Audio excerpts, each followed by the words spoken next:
Hey everyone, and welcome to the Deep Dive. Today we're tackling a topic that's not just a cornerstone of Indian history, but also a frequent guest star in the UPSC GS1 Modern Indian History syllabus, India's revolutionary movements. Whether you're a UPSC aspirant or just someone who loves a good historical deep dive, get ready for a journey from the embers of early nationalism to the rise of socialist ideals. And before we get started, don't forget to hit that subscribe button and click the bell icon so you never miss an episode. Now, to help us navigate this fascinating period, we've got an expert with us who knows this era inside and out. Thanks for having me. It's always exciting to delve into this period of history because it really showcases the diverse ways people fought for their nation's future. Okay, so let's set the stage. We're talking about the early 20th century in India. What was the atmosphere like that gave rise to these revolutionary movements? Imagine a nation simmering with frustration. You've got British rule firmly in place, and for many Indians, it felt like a suffocating blanket over their aspirations. Famines were devastating the land. Lord Curzon's policies were further tightening British control, and there was a growing sense that the moderate approach of the Congress wasn't delivering the change people craved. Yeah, it's like a pressure cooker situation, and these revolutionary movements were the steam bursting out. Exactly. And it's important to remember that this wasn't happening in a vacuum. Global events were fanning the flames when European power was defeated by Ethiopia in 1896. It sent shockwaves through colonized nations. Then Japan, an Asian nation, defeated Russia in 1905. It was a powerful symbol that empires could be challenged. Okay, so we've got this backdrop of anger, frustration, and inspiration from events abroad. Where do we see the first sparks of the Indian Revolutionary Movement? Well, events like the Bengal Partition in 1905 were like throwing gasoline on a fire. The partition, which divided Bengal along religious lines, was seen as a blatant attempt to divide and rule. It triggered widespread protests and fueled the Swadeshi movement, which advocated for boycotting British goods and promoting Indian industries. Ah, the Swadeshi movement. It was a crucial turning point. Right. It showed that resistance could take on economic and cultural forms as well. Yeah. It wasn't just about political demands anymore. Absolutely. And this period saw the emergence of secret societies, like Anushalan Samiti and Jugantar. These groups, operating underground, believed in direct action against the British. They trained in physical combat, conducted daring robberies to fund their activities, and even planned to collaborate with Britain's enemies during World War I. So these are the folks who really took things to the next level. Moving beyond just protests and boycotts, it almost feels like stepping into a spy thriller. Yeah. But who were these people? Were they seasoned revolutionaries or ordinary people also drawn into these movements? You had a fascinating mix. Some were young, idealistic students, while others were seasoned political activists. Think of Khudiram Bose, a teenager who attempted to assassinate a British judge in 1908, or Prafulla Chaki, his accomplice, who chose to take his own life rather than be captured. Then you have Madan Lal Dhingra, who, in 1909, shot a British official in London, becoming a symbol of resistance, not just in India, but on an international stage. These stories are both inspiring and tragic. It's clear these individuals were incredibly brave, willing to risk everything for their cause. But what kind of impact did these actions actually have? Did they scare the British, or were they more symbolic? Both, actually. While they didn't topple the British Empire overnight, these actions sent a clear message. The desire for freedom ran deep and was not to be taken lightly.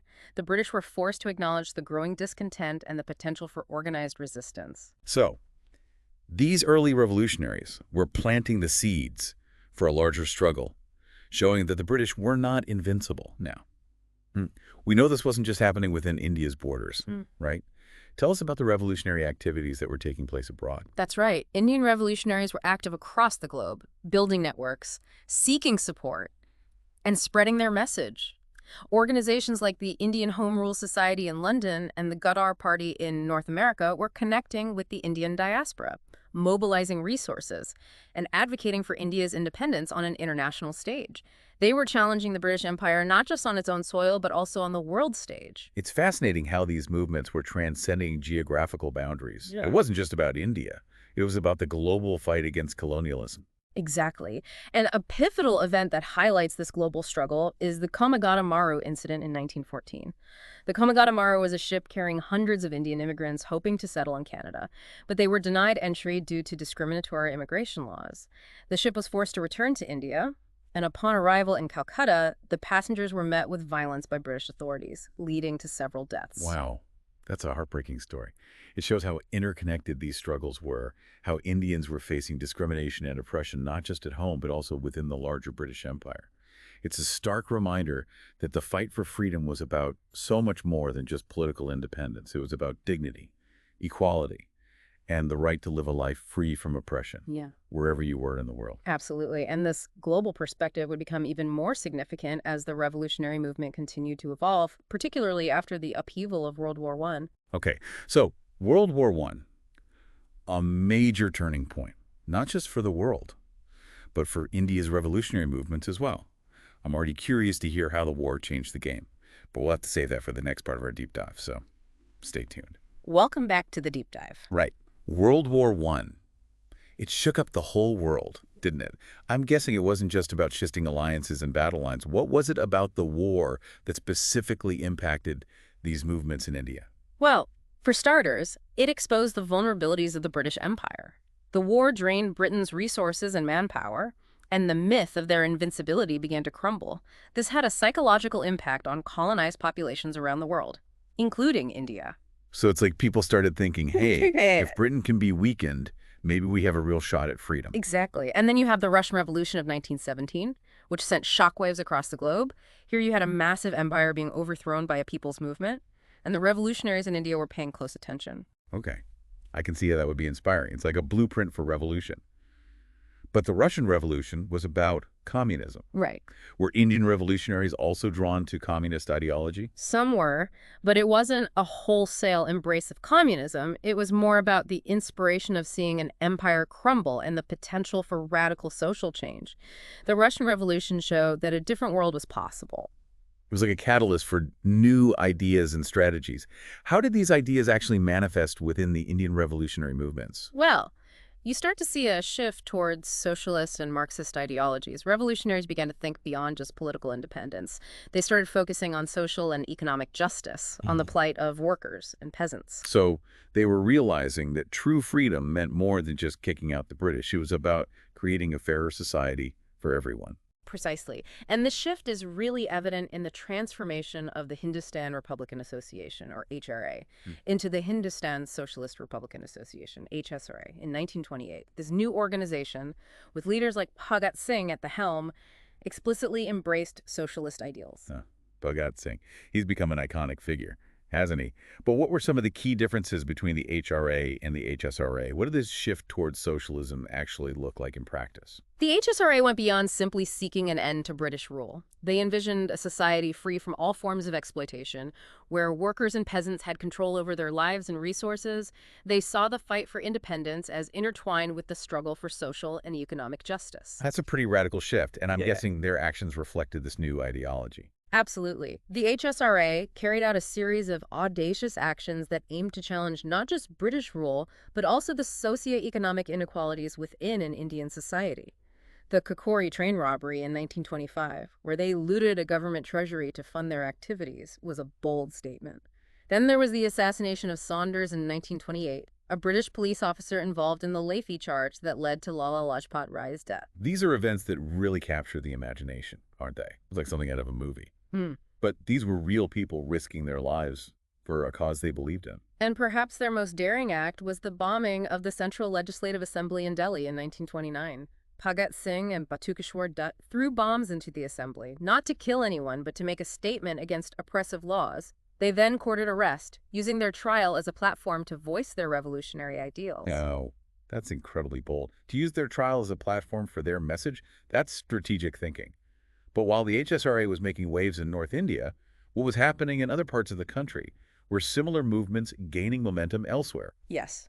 Revolutionary fervor was spreading across India, and one of the most remarkable chapters unfolded in Bengal, even though it wasn't as centrally organized as the HSRA. We're talking about the Chittagong Armory Raid of 1930, led by Surya Sen. The Chittagong Armory Raid, that sounds intense. What was the aim of this raid? Surya Sen and his group of revolutionaries, including several women, planned to capture the Chittagong Armory, seize weapons, and disrupt British communication networks. Their goal was to create a liberated zone and inspire a wider rebellion. So They were essentially trying to create a parallel government, even if for a short period. It was a bold move, wasn't it? But how did it all end? Well, the raid itself was successful, but the British retaliated with brutal force. Surya Sen and his comrades were forced to flee into the jungles, where they waged a guerrilla war for several years. Many were killed or captured, including Surya Sen, who was executed in 1934. That's a tragic end. But their actions, their courage, it's a powerful reminder of the sacrifices made during the freedom struggle. Now, while the HSRA and the Chittagong revolutionaries were capturing headlines, I'm guessing these weren't the only groups active during this period. Right. Of course not. There were numerous other revolutionary organizations operating in various parts of India. Each had its own strategies, ideologies, and regional focus. It's important to remember that the revolutionary movement wasn't a monolithic entity. It was a diverse and dynamic tapestry of groups and individuals united by a shared goal of ending British rule. That's a good point. It's easy to think of these movements as a singular force, but in reality, it was much more complex than that. And speaking of complexity, what about the decline of these revolutionary movements? By the 1930s, their influence seemed to wane. What were the factors that led to this decline? Welcome back to the deep dive. Before the break, we were discussing the decline of India's revolutionary movements in the 1930s. Right. What were some of the key factors that contributed to this decline? Well, there were several forces at play. One was the rise of Gandhi's nonviolent movement, which gained immense momentum during this period. Many Indians, including some who had previously been drawn to revolutionary ideals, were inspired by Gandhi's message of satyagraha and peaceful resistance. So it's like a shift in strategy. Yeah. With many people seeing nonviolence as a more effective path to freedom. Exactly. And we can't underestimate the impact of the British government's relentless crackdown on revolutionaries. They intensified their surveillance, arrests, and punishments, making it increasingly difficult for these groups to operate. It's a classic example of how oppressive regimes try to stifle dissent, isn't it? Yeah. But it wasn't just external pressures, right? Were there also internal factors that led to the decline of these movements? Absolutely. There were ideological shifts within the revolutionary movement itself. The rise of Marxist ideas led some revolutionaries to join communist and socialist organizations, believing that these ideologies offered a more comprehensive path to social and economic justice. So it's like the revolutionary movement was fragmenting. With different groups pursuing different paths to achieve their goals. Exactly. And it's important to remember that these movements were not without their internal debates and contradictions. There were disagreements over strategies, ideologies, and even the use of violence. It's a reminder that history is rarely neat and tidy. These movements were made up of real people with different perspectives and beliefs, and their internal dynamics were just as complex as the external challenges they faced. Right. But despite their decline, these revolutionary movements left an indelible mark on India's freedom struggle, didn't they? Without a doubt. They challenged the legitimacy of British rule, inspired generations of Indians, and contributed significantly to the rise of nationalist sentiment. They showed that resistance was possible, even against a mighty empire. And their emphasis on social and economic justice, their vision for a more equitable society, would continue to influence India even after independence. Absolutely. Their ideas found expression in the Constitution of India, which enshrines principles of equality, fraternity, and social justice.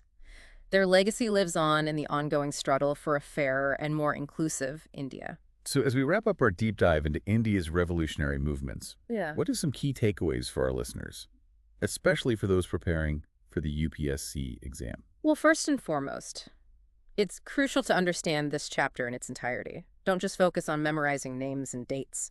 Delve into the motivations, ideologies, and strategies of these movements.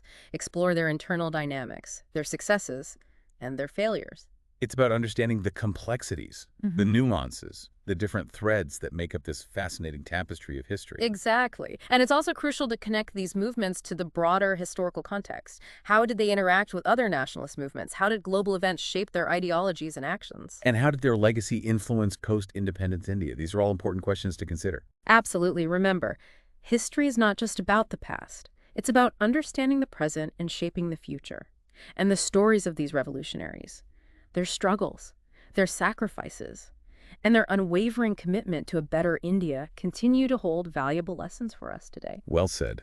And on that note, we've reached the end of our deep dive into India's revolutionary movements. We hope this exploration has been informative, Yeah. insightful, and maybe even a little bit inspiring. If you enjoyed this episode, please give us a like and subscribe to our channel for more deep dives into fascinating historical topics. Until next time, keep learning, keep exploring, and keep the spirit of curiosity alive.